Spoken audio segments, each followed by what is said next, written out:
Beliaulah yang menjadi majelis hakim di perkara 5 orang terdakwa inilah yang memang memiliki tanggung jawab dan juga kewenangan untuk mengadili dan memutus perkara berdasarkan bukti, berdasarkan keyakinan, dan berdasarkan demi keadilan, berdasarkan Tuhan Yang Maha Esa.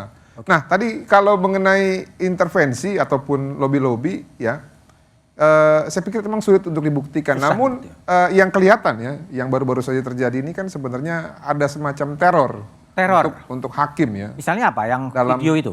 Dalam bentuk video yang antara narasi dalam caption itu jauh berbeda dengan apa yang dibicarakan oleh terduga hakim Wahyu Iman gitu ya.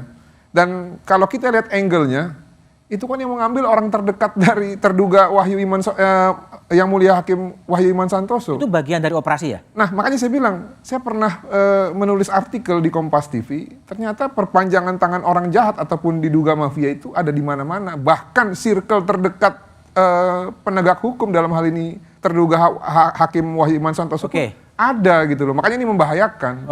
Dan mudah-mudahan sih itu bukan dari kelompoknya para terdakwa. Kalau lihat penjelasan dari Sugeng dan Bung Martin, memang Sambo masih punya kekuatan, masih punya network untuk mencoba memengaruhi baik di panggung depan lewat Bang Rasa Mala, tapi ada panggung-panggung belakang. Gimana agak merespon sinyalemen seperti itu? Ya, sekali lagi Mas Budiman, kalau buat saya sih prinsipnya diskusinya mesti lebih konkret gitu. Jadi susah juga kita kalau statement-statement itu disampaikan secara tersamar gitu ya. Ada gerakan di bawah tanah, di belakang layar, siapa, gerakannya apa, ngapain dia, laporkan gitu loh, supaya itu jadi konkret gitu. Nah, kalau saat ini sendiri kan Pak Sambo ada di dalam tahanan, sudah diberhentikan dari kepolisian, tidak punya status lagi sebagai polisi. Saya nggak tahu lagi bagaimana caranya menjelaskan. Artinya begini, kalau ada pihak-pihak yang memang punya bukti, punya data, punya informasi, ya dibuka saja. Langsung saja disebut secara detail. Apalagi yang dikhawatirkan. Kalau memang belum didalami, ya dalami dulu. Baru kemudian menyampaikan pernyataan. Kan tapi begitu, supaya fair oleh kita. Seorang Menko Polhukam loh itu. Ya bukan cuma Menko Polhukam, Mas Sugeng juga barusan mengungkapkan juga kan dari perspektif Mas Sugeng. Sebelum didalami sudah ditanya, sudah menerima diundang informasi, dulu ke sini. Betul, sudah menerima data, sudah menerima informasi. Kalau memang data dan informasi itu ada dan dirasa cukup valid, dibuka saja, di follow up lebih lanjut, diproses secara hukum. Karena soal ini bisa mengganggu proses hukum yang sedang berjalan di pengadilan, yang kita harapkan dia bisa menghasilkan kualitas hukum, kualitas penegakan hukum, dan kualitas keadilan yang baik. Jangan sampai ini terganggu. Gitu. Baik, kembali ke Bung Miko Ginting. Bung Miko Ginting, jadi salah satu tugas dari Komisi Yudisial kan sebenarnya menjaga agar independensi hakim tidak terganggu, tidak terteror. Lalu gimana upaya konkret proteksi terhadap majelis hakim yang kemudian tadi Bung Martin mengatakan sudah terteror dengan munculnya video gitu, wacana soal safe house. Apa yang akan dikerjakan oleh Komisi Yudisial untuk memproteksi hakim-hakim yang sedang menyidangkan perkara yang memang menjadi perhatian publik? Ya, pertama tadi tentu ada langkah-langkah yang saya katakan langkah pasif ya, Mas Budiman, untuk kita menahan diri untuk tidak memeriksa hakim selagi dia memimpin persidangan. Itu yang pertama. Jadi itu juga bagian dari proteksi terhadap kemandiriannya. Yang kedua, saya kira juga ini satu sisi ya yang perlu kita pikirkan bersama-sama gitu.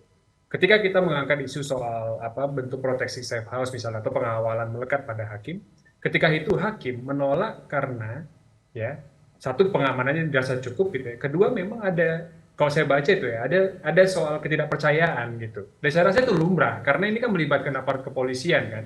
Belum tentu kemudian ada reaksi dari aparat kepolisian yang lain, tapi bahwa kemudian pengawalan itu dilakukan oleh aparat kepolisian terhadap hakim, nah itu menjadi polemik nih karena bagi hakimnya sendiri apakah nyaman gitu misalnya kalau kita mengusulkan pengawalan melekat dari pihak kepolisian gitu, apakah justru hakim ini tidak percaya dan tidak independen pada akhirnya gitu kan. Nah saya kira ini juga penting untuk kita dudukkan bersama gitu ya, bagaimana proteksi negara terhadap hakim nih dalam bentuk konkretnya juga tadi, apakah memang ya kalau kondisi idealnya ya aparatur penegak hukum, aparat kepolisian gitu, tapi dalam kasus-kasus yang melibatkan aparatur kepolisian gitu ya, nah ini apakah memang masih relevan atau tidak gitu. Tapi bahwa keamanan terhadap hakim saya kira ya dalam perkara ini apakah itu benar ya skenario gerilya bawah tanah itu, saya kira ini mendapatkan urgensinya ya karena kita sudah melihat indikasi-indikasinya dengan video TikTok dan sebagainya gitu ya. Kemudian ini sudah menjelang tahap akhir sehingga eskalasinya ya pasti akan meningkat gitu ya. Bung Miko, video TikTok itu menurut pandangan Anda ini bagian dari teror, bagian dari memengaruhi kemandirian, atau orang iseng sih? Satu, bahwa ada kesengajaan untuk melempar itu di TikTok dengan caption-caption dengan narasi yang tidak berhubungan dengan audio, itu ya, Mas Budiman. Nah, tapi untuk melihatnya secara objektif kan kita perlu menguji keutuhannya. Jadi kita juga tidak mau menerima, Komisi Yudisial tidak mau menerima cuplikan-cuplikannya saja.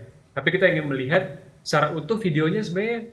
Misalnya gini, cuplikan itu kan hakimnya ngomong misalnya menit ke-3 sampai menit ke-4.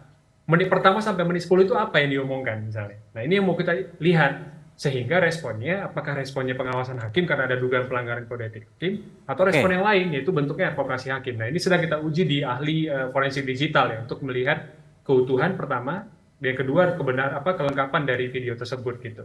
Oke, baik. Saya telah